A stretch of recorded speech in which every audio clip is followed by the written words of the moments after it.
Бір футбол матчта мыңдаған жанкүйер, миллиондаған көрермен, бірақ бірнеше секундтың ішінде қуаныштың орнына үрей орнады. Футбол әлемде ең танымал спорт. Бұл ойында жеңістер де бар, жеңілістер де бар. Алайда кейбір матчтар тарихта голдармен емес, ешкім күтпеген қайғылы оқиғалармен есте қалады. Өкінішке орай, футбол тарихындағы матч кезінде кенеттен өмірден озған ойыншылар болды. Олар алаңға өз командасын жанын салып ойнауға шықты. Бірақ сол ойын олардың өміріндегі соңғы матчқа айналды. Бұл оқиғалар тек жанкүйерлерді ғана емес, бүкіл әлемде есеңгіретіп футболға медициналық бақылау жүйесінің күшеюіне себеп болды. Бүгін біз дәл осындай қайғылы тағдырды бастан кешірген 4 футболшы туралы айтамыз.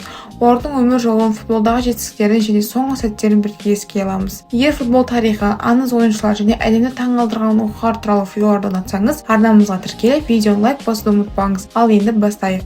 Бірінші оқиға Миклош Фейхер. Миклош Фейхер 1979 жылы 20 шілдесінде Венгрияның Татабания қаласында дүниеге келді. Бала кезден футболға ерекше қызығушылық танытып, жергілікті алаңдарға сақаттап доп тебетін.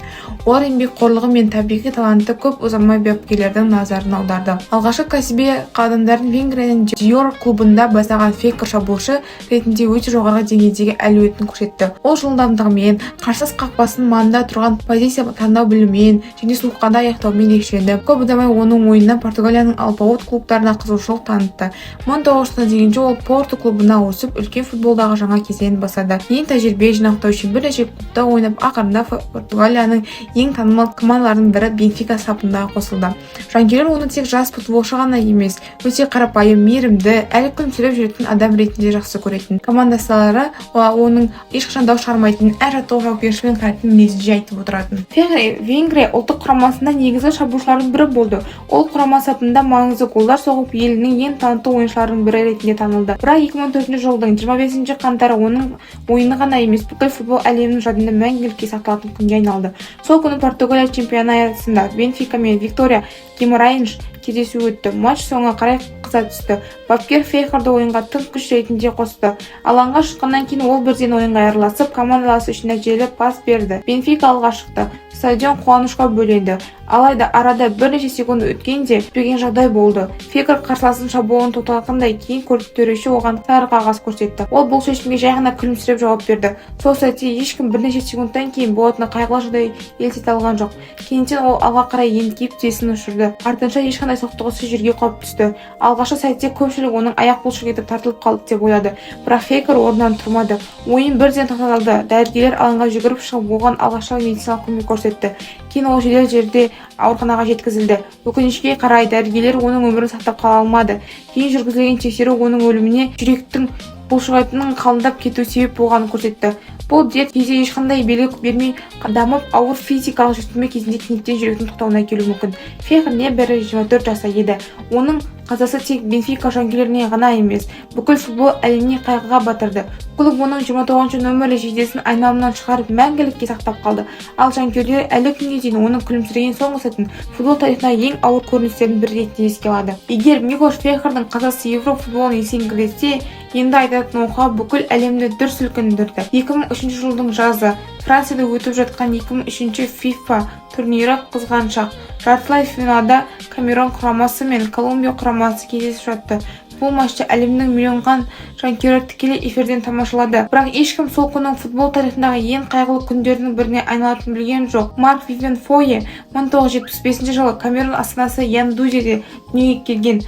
Бала кезден футболға ерекше қабілетімен көзге түскен. Ол еңбекқорлығының арқасында Европаға жол ашты. Фойе классикалық тірек жартылай қорғаушы еді. Оның бас ерекшелігі физикалық қуатты, төзімділігі және қарсыластардың шабуылын дер кезден тоқтата білуі. Ол алаңда көп сөйлемейтін, бірақ ісімен үлгі болатын ойыншы ретінде танылды. Карьерасында Францияның Ланс және Лион клубтарында, Англияның Вест Хэм Юнайтед мен Манчестер Сити сапында өнер көрсетті. Ол қай клубта ойнаса да жанкүйерлердің құрметіне ие болды. Ұлттық құрамада оның орны ерекше. Камерун сапында 60-тан астам матч өткізіп, 2 рет Африка ұлттары кубогын жеңіп алды. Командастастары оны алаңдағы көшбасшы ғана емес, адамгершілігі мол, өзгеге көмектесуге әрдайым дайын азамат ретінде сипаттайтын. 2003 жылдың 26 маусымы Лион қаласындағы стадионда жартылай финал басталды. Матч өте тартысты өтті. Фойе әдеттегідей алаңның ортасына тынымсыз жүгіріп, командасын қорғанса да, шабуылда да көмектесіп жүрді. Бірақ ойынның 22 минутта күтпеген жағдай орын алды. Ешкім оған соқтыққан жоқ, ешқандай қауіпті эпизод болған жоқ. Фойе кенеттен бірнеше қадам жасап тепе-теңдігін жоғалтып алаңға құлай түсті. Алғашқы секундтарда көпшілік оның жай ғана шаршағанын ойлады, бірақ ол мүлде қимылсыз жатты. Командаластары бірден төрешіге белгі беріп дәрігерлерді шақырды. Медициналық қызметкер санаулы секундтың ішінде жетіп реанимациялық шараларды бастады. Фойе зембілмен алаңнан шығарылып стадионның медициналық бөліміне жеткізілді. Онда дәрігер ұзақ уақыт бойы оның жүрегін қайта соқтыруға тырысты. Жасанды тыныс алдыру аппараттары қолданылып, бірнеше рет іске қосылды. Өкінішке қарай барлық әрекет нәтиже бермеді. Дәрігерлердің өмірін сақтап қала алмады. Кейінгі медициналық қорытындыда Фойенің жүрегінде бұрыннан бар ауру, сол жақ қарыншаның гипертрофиясы анықталғаны хабарланды. Мұндай дерт кейде ешқандай белгі бермей жүріп, ауыр физикалық жүктеме кезінде кенеттен жүректің тоқтауына әкелуі мүмкін. Бұл қайғылы хабар бірнеше минуттың ішінде бүкіл әлемге тарады. Футболшылар көз жасын тия алмады. Жанкүйерлер стадионда үнсіз қалды. Турнирдің финалы басталар алдында Фойенің рухына 1 минут үнсіздік жарияланып, ойыншылар қаралы белгі тақты. Оның қазасы футбол әлеміне ауыр соққы болды. Көптеген елдер кәсіби футболшыларға арналған жүрек тексерулерін күшейтті. Жүректің аппараты болуы міндетті талаптардың біріне айналды. Бұл өзгерістер кейін көптеген адамның өмірін сақтап қалуға ықпал етті. Бүгінде Марк Вивен Фойе есімі тек мықты футболшы ретінде ғана емес, футболдағы қауіпсіздік стандарттың жасауына себеп болған тұлғалардың бірі ретінде құрметтеумен аталады. Кейбір адамдардың өмірі бала кезінде ауыр сынақтарға толы болады, бірақ олар бәрі армандарынан бас тартпайды. Осы жағдайдың бірі Премьеро Морозинидікі. Оның футболдағы арманы үлкен еді, алайда өмір оған қайта-қайта ауыр соққы жасады. Премьеро 1986 жылы 5 шілдесінде Италияның Бергамо қаласында дүниеге келді. Ол қарапайым отбасында өсті. Балалық шағында футболға деген ерекше қабілеті байқалып, Италиядағы ең дарынды жас ойыншылардың қатарына енді. Бірақ жасөспірім кезінде оның өмірі күрт өзгерді. Алдымен анасынан айырылды, көп ұзамай әкесі өмірден өтті. Бұл қайғының ауырлығы азай, кейін туған інісі де қайтыс болды. Отбасында тек мүмкіндікті шектеулі әпкесі ғана қалды. Осындай ауыр сынақтарға қарамастан Морозини өмірден түңілген жоқ. Ол бар күшін футболға арнап, кәсіби спорт арқылы отбасының үмітін ақтағысы келді. Ол Калкио жүйесінде тәрбиеленіп, кейін бірнеше Италия клубтарда өнер көрсетті. Әртүрлі командаларда ойнаса да, әрдайым тәртіпті, еңбекқор және сенімді жартылай қорғаушы ретінде бағаланды. Сонымен қатар Италияның жастар құрамалары тұрақты ойнап халықаралық деңгейде өзін көрсетті. 2012 жылдың 14 сәуірі Италияның серия В чемпионатында Калкио мен Персара кездесіп жатты. Матч қалыпты өтіп жатқан еді. Ойынның 31 минутында Морозини кенеттен тепе-теңдігін жоғалтып, алаңға құлады. Ол бірден есен танған жоқ. Алдымен орнынан тұруға тырысты, бірақ аяғы әлсіреп, қайттан құлады. Тағы бір рет тұруға әрекет жасады, алайда бірнеше қадамға да шамасы жетпей, үшінші рет жерге құлап қозғалыссыз қалды.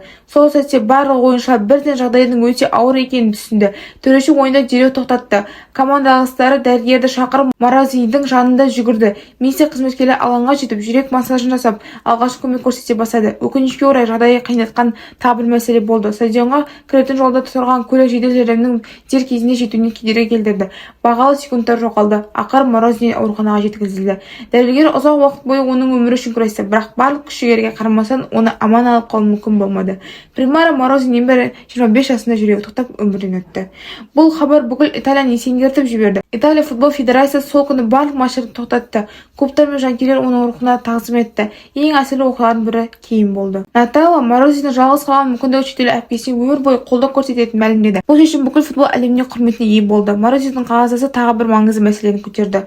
Футболшылардың денсаулығын бақылау ғана емес, стадиондағы жедел медициналық көмектің жылдамдығы ма, адам өмірін сақтап қалуда шешуші рөл атқаратыны анық байқалды.